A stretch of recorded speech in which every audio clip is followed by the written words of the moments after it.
18 de abril. Beata María de la Encarnación. 1618.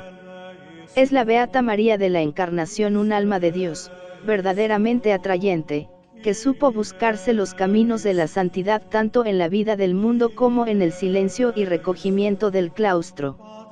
Nace en París, año de 1565, de nobles y piadosos padres, Nicolás Aurillot, señor de Champlastreus, y María L. Villiers, recibiendo en el bautismo el nombre de Bárbara. Hija de la esperanza y de la oración, cuando sus padres estaban ya sin hijos, es consagrada desde niña a Nuestra Señora, prometen vestirla de blanco hasta la edad de 7 años y la ofrecen como voto de acción de gracias en una iglesia, dedicada a la Santísima Virgen. Educada en este ambiente de piedad, Bárbara crece en amor y devoción, y a los 12 años entra de pupila en el monasterio de Santa Clara de Longchamps, donde recibe por primera vez al Señor, empezando a mirar ya desde pequeña con desprecio las cosas del mundo. El Señor, sin embargo, quería hacer de ella la mujer fuerte, santa en medio de su sencillez de mujer, de madre y de esposa. A los 14 años sale del monasterio y, a instancias de sus padres, pronto empieza a seguir la vida de sociedad, mezclada entre las jóvenes de su tiempo. Serena, con una piedad honda y reposada, pasa por la vida como quien se ha entregado por entero a Dios. No le preocupan las diversiones ni los consuelos humanos. Su madre, preocupada por lo que ella creía desviación de una piedad exagerada, trata al principio de convencerla con suaves razones para que alterne y se divierta como las otras, pero choca con la decisión inquebrantable de su hija. Enseguida usa con ella de una guerra fría, en la que tanto había de padecer el alma sensible y delicada de Bárbara. Todo lo sufre ella por amor y, a pesar de las privaciones injustificadas que su madre le impone, sigue manifestándole siempre un profundo respeto y obediencia. Cuando llega el tiempo de tomar estado, Bárbara escoge decididamente el camino del claustro, pero sus padres se muestran en todo punto intransigentes, ya que no se resignan a perder, así de joven, a su hija. Para desviarla de su vocación le proponen un ventajoso partido, y a base de argucias y de amenazas logran que, al fin, consienta nuestra Beata en casarse con el contador Acaria, señor de Montbrun y de Rucenay, caballero, por su parte, de buenas prendas personales, noble y cristiano. Pero el Señor no se había olvidado de su sierva, y en la compañía de su esposo sigue Bárbara su vida de casada con la misma devoción y piedad de antes. Su hogar vive de Dios, y es ella la primera en dar ejemplo de sencillez y de caridad para con todos, y especialmente con la servidumbre. Había entre ella, precisamente, una criada, que había recibido Bárbara a su salida del convento, Andrea Lebois, un alma todo piedad y dada por completo al servicio divino. Las dos se ayudan mutuamente, hacen juntas sus devociones, se llevan cuenta de sus faltas y se animan para más adelantar en la perfección. Ante Andrea cae postrada nuestra Beata el mismo día de su boda, pidiéndole perdón entre amargas lágrimas por todas las ofensas que contra ella pudiera haber cometido. La sirvienta, considerándola ya señora de casa, no quiere oírla y solamente cede cuando la misma Bárbara reiteradamente se lo suplica. Ambas se dedican a la educación cristiana de los hijos que Dios había concedido al matrimonio. 6 fueron estos, que son consagrados al Señor desde su nacimiento, y de ellos las 3 hijas se habían de dedicar a Él enteramente, como su madre, en la nueva orden de las Carmelitas Descalzas. Por este tiempo se iba a operar una nueva transformación en el alma de la joven esposa, que de ahora en adelante no vivirá sino solamente para la gloria de Dios y para el silencio recogido de la oración. Dios la quiso probar como a su madre Santa Teresa, y para ello utiliza los malos servicios de una amiga vana y casquivana, que poco a poco se fue introduciendo en la vida de Bárbara. Esta, a más de sus conversaciones ligeras, la va iniciando en lecturas más o menos profanas, que llegaron a turbar un tanto el alma serena de nuestra Beata, y hasta a dejarla en ocasiones fría e indiferente en sus prácticas de piedad. Su mismo esposo se da cuenta y quiere sustraerla del peligro, dándole libros más acomodados y haciéndole ver el peligro a que tales amistades la iban llevando. Bárbara entra en razón y, al fin, un día encuentra una de esas luces que a veces manda Dios a sus siervos y que sirven de base para un cambio total en la vida. Fueron aquellas palabras de San Agustín, que en cierta ocasión vinieron a caer, casi al azar, ante sus ojos: muy codicioso es el corazón que no se contenta con Dios. Bárbara piensa, se recrimina a sí misma, llora lo que de desviación pudo haber en su conducta con el Señor, y se entrega ya desde ahora por entero. Eran los días en que por Francia, y sobre todo en París, iba haciéndose tema de admiración y de gran simpatía la reforma carmelitana que había extendido Santa Teresa por España, y los escritos de la santa eran lectura escogida de almas selectas y apostólicas. En París, en concreto, el celo de don Juan de Quintana Dueñas y de otros varones devotos hacen que estos escritos se vayan extendiendo cada vez más. Entre los que más entusiasmados están con la idea se cuentan el prior de la Cartuja, el señor de Bretigny, Gallemant, el apostólico Berulle, Duval y, unida al grupo y casi animadora de él, la esposa del contador Acaria, Bárbara de Aurillot. Al principio, a esta no le acaban de convencer los escritos de la santa, pero Dios la había ya escogido de antemano para su obra. Para ello, en 1601, tiene una aparición de Santa Teresa, donde le da a conocer el espíritu de su reforma y la anima para que trabaje y para que, por medio de ella, se pueda introducir en Francia. Bárbara da enseguida cuenta del suceso a su confesor, el mismo prior de la Cartuja, a quien le parece ser todo verdadero. Con esta ocasión todo el grupo se reúne varias veces en la Cartuja, con el propósito de poner en ejecución la voz del cielo, que hablaba por aquella alma santa.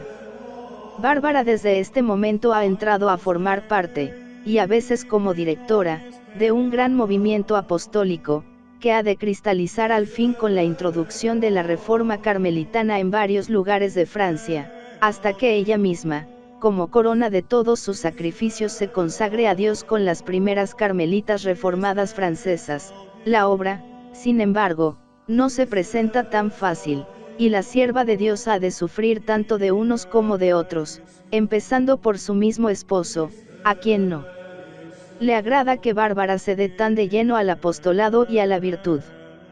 Ella hace todo lo posible por atraérsele, usando siempre con él de sumisión y de obediencia rendida.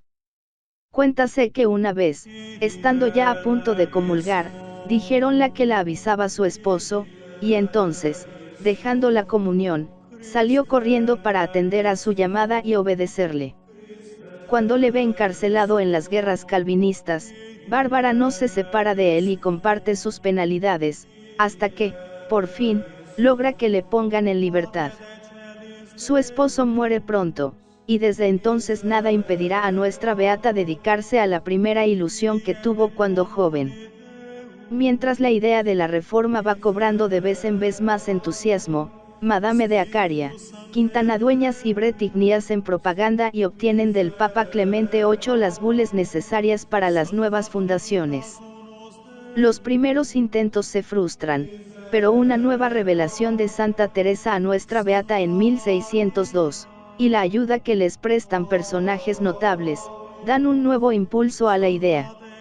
Entre otros interviene con gran eficacia el mismo San Francisco de Sales. Todos piden al Padre General de España que les vaya preparando un número escogido de carmelitas reformadas para que estén dispuestas a pasar a Francia. Una comisión, con Berulle a la cabeza, se decide a venir a Salamanca y al fin se decide que un grupo de monjas, entre ellas las Beatas Ana de Jesús y Ana de San Bartolomé, se preparen para el viaje de fundación. En 1604 entraban en París y el mismo día fueron a San Dionisio, donde les estaban esperando, a la entrada del puente de Nuestra Señora, las carrozas de la duquesa de Lonqueville, de su hermana la princesa de Estatuteville, de Madame Acarie con sus 3 hijas y de otras señoras.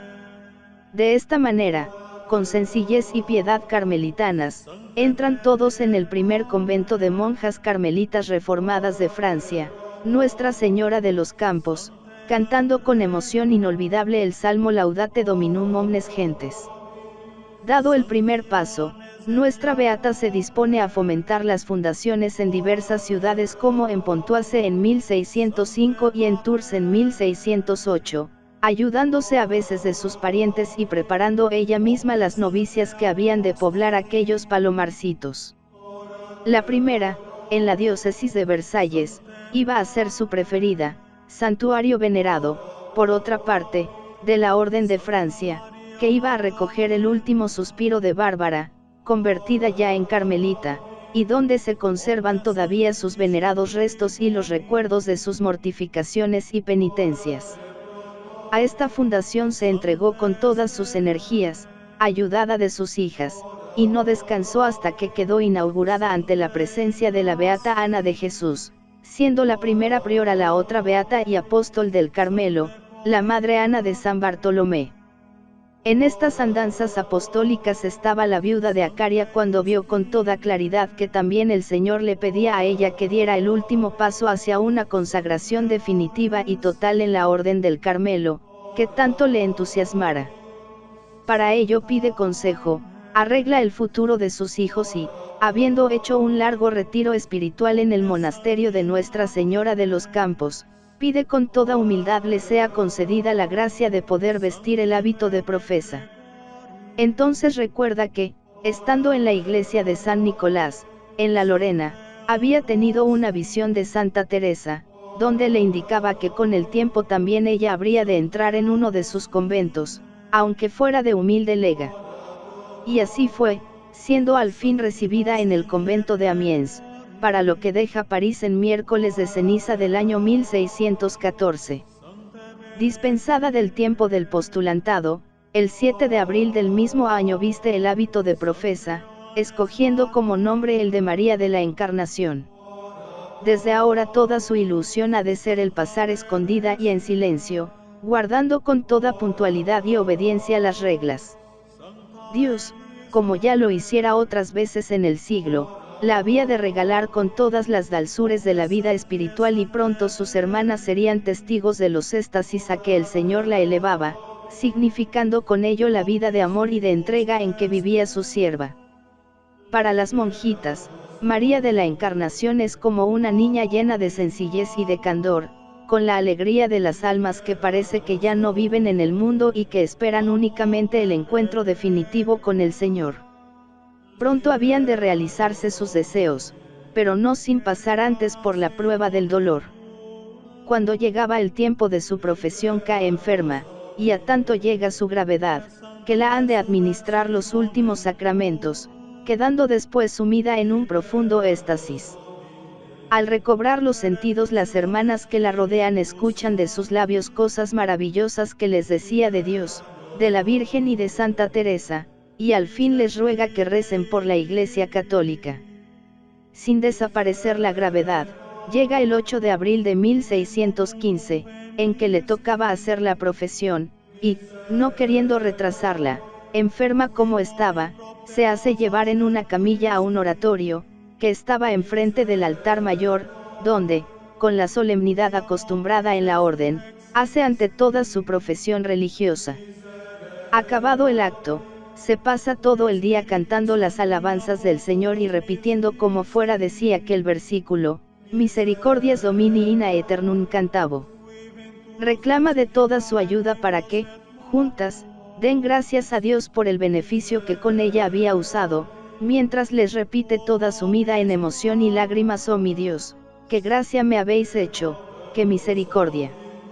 Su hija mayor, Sor María de Jesús, no se apartaba del lecho de su madre, pero cuando ésta la veía llorar le decía como reconviniéndola, ¿y tú lloras? Este es el amor que me tienes. Sientes que yo pueda tener mi bien, mi único bien. Su lecho de dolor se convierte en maravillosa cátedra, donde a todas se les habla de obediencia, de la vanidad de las cosas de la tierra, de la alegría de vivir con Dios, del cielo.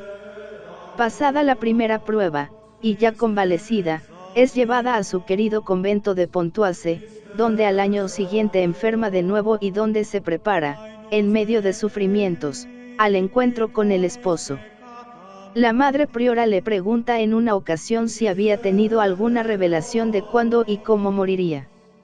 No, madre mía, le responde la beata, yo no deseo tener revelaciones. Ruego a Dios que no me las conceda ni me haga saber el tiempo y la hora de mi muerte, solo deseo que me asista en aquel momento con su gracia y su misericordia.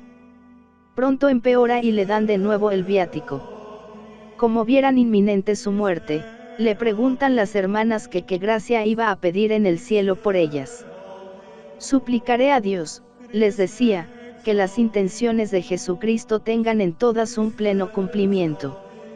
Como se acercara ya el momento, la priora le ruega que bendiga a todas, y ella lo hace, habiéndoles pedido primero perdón de sus faltas y de sus malos ejemplos. Era el Jueves Santo cuando recibe otra vez al Señor y, al preguntarle que si muere con gusto, les responde con toda sencillez, hermanas, no quiero vivir ni morir, solo quiero lo que quiera Dios, y nada más. En esta alternativa vivió todavía hasta el miércoles de Pascua, cuando, después de un éxtasis prolongado, y en el momento mismo en que estaba recibiendo el sacramento de la extrema unción, entrega su alma sencilla y delicada al Señor. Minutos antes le había preguntado la priora qué había pensado durante el tiempo en que había estado en éxtasis. En Dios, madre mía, le respondió. Y estas fueron sus últimas palabras. Era el 16 de abril del año 1618. Pronto la fama de su santidad se extendió entre los fieles, y sus restos fueron cuidadosamente conservados en su querido convento de Pontoise. María de la Encarnación formaba el trío, con Ana de Jesús y Ana de San Bartolomé, de las grandes monjas carmelitas que implantaron la Reforma en Francia. La memoria de su vida había quedado impresa en sus hermanas de hábito y pronto empezaron a menudear los milagros. El más célebre, y que sirvió de base para la causa de la beatificación, fue el operado en 1783 en la joven Felipa, que ante tal prodigio entra muy pronto en el convento de Carmelitas de Compiègne, donde había de pasar los horrores de la Revolución Francesa, y, siendo testigo del martirio de sus hermanas, iba a convertirse más tarde en cronista de aquellas heroínas del Señor.